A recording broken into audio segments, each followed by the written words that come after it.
আমি দুঃখিত, বিজেপির কয়েকজন যারা রাজনীতির জানে না, যারা সংস্কৃতির জানে না, যারা সম্প্রীতির জানে না, যারা দেশটাকে চেনে না, যারা বাংলাটাকে চেনে না, তারা আজ দেশনায়ক নেতাজি সুভাষচন্দ্র বোসের যে অসম্মান, যে অপমান করছে,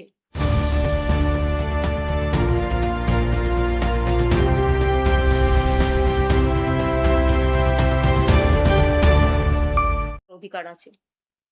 আমার খুব খারাপ লাগছে। আমি প্রথমে এই ছবিটা আপনাদের দেখাবো, যেটা আমাদের সবসময় বিরাজও করে, এবং জাতির নেতা যেমন আমরা গান্ধীজিকে বলি, তেমনি আমরা বলি জয়তু নেতাজি, জয় হিন্দ তার স্লোগান।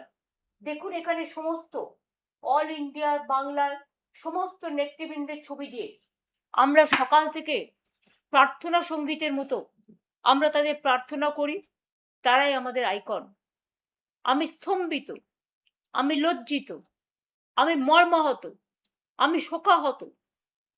তাদের একটু মনে করিয়ে দিই, ইন্ডিয়ান ন্যাশনাল আর্মি তৈরি করেছিলেন নেতাজি সুভাষচন্দ্র বোস, প্ল্যানিং কমিশন তৈরি করেছিলেন নেতাজি সুভাষচন্দ্র বোস,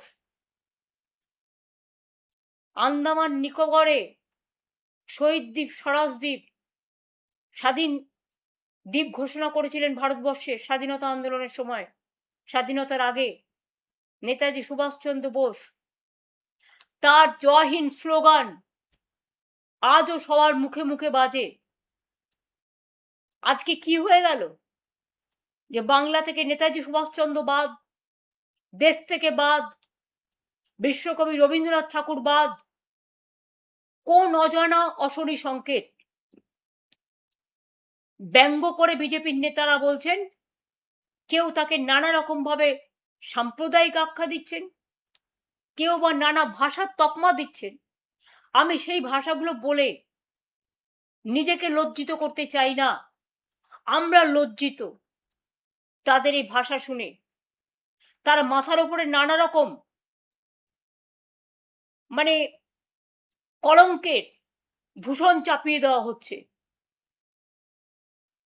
কেউ কেউ তো তাকে আবার দেশদ্রোহীও বলে দিচ্ছেন,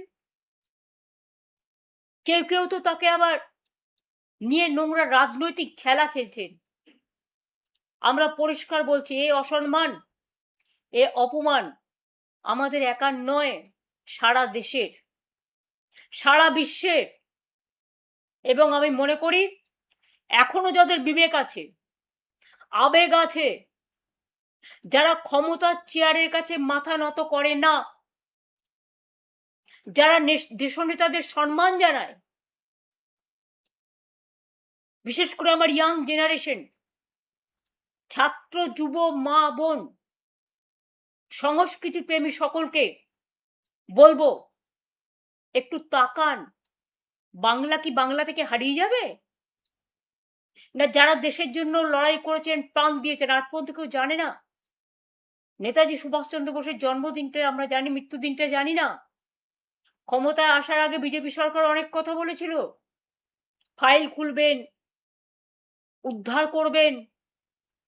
সে তো কোথায় গেল সে ফাইল? কোন আলমারিতে গচ্ছিত রেখেছেন আমরা জানি না। কিন্তু আমরা বাপুজিকে, গান্ধীজিকে যেমন জাতির পিতা বলি, আমরা নেতাজিকে জাতির নেতা বলি, দেশের নেতা বলি, দেশের মহানায়ক বলি, বীর যোদ্ধা বলি, বীর স্বাধীনতা সংগ্রামী বলি।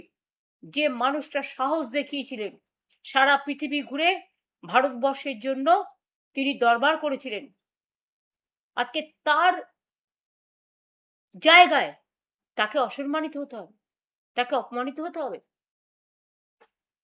আমি আমাদের আইটি টিমকে দায়িত্ব দিয়েছি, তার আহ্বান জানাবে সব ছাত্র, যুব, ডিজিটাল আইটি যারা আছেন, নেতাজি সুভাষচন্দ্র বোসের অসম্মান মেনে নেবেন না।